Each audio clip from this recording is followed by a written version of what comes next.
mo na kadang mga politiko naago na sila tanan personal nga interest. Kanya wag yun na sila gatuo nga mapildi sila. Okay? That's why they're saying, okay, popular si Sara. Maboto man po ng mga tao ko kay Sara, pero maboto po na sila nako. Kaya mag-vote buying man po. Diba? Oh. So, tanang sistema sa vote buying, kinahanglan na stop na yun na. That's why, ang mga tao na to, tudluan na to, kung naagani mag-vote buying, dawata. Pero ayaw silang iboto. Kay, mo man yung mga tao nga mag-vote buying, mo man yung maleta sa atin. Diba? Kapoy na kaayo, oy.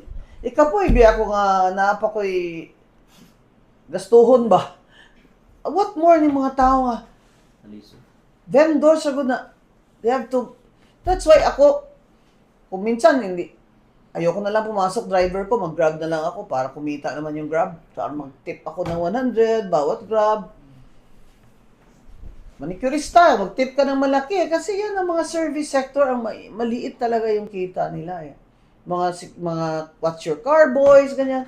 Imagine these people na adlaw mo, ana sila, they'll try to earn 200 pesos to buy bigas ba? Manlisod ta ani nga ang atong presidente lagi wala kaagi og kuan pinobre.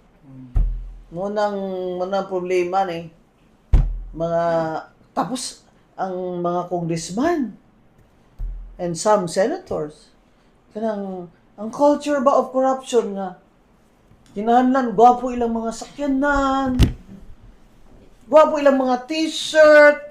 Mahal man din niya akong t-shirt. Ako ang may kwarta sa ilabot ninyo.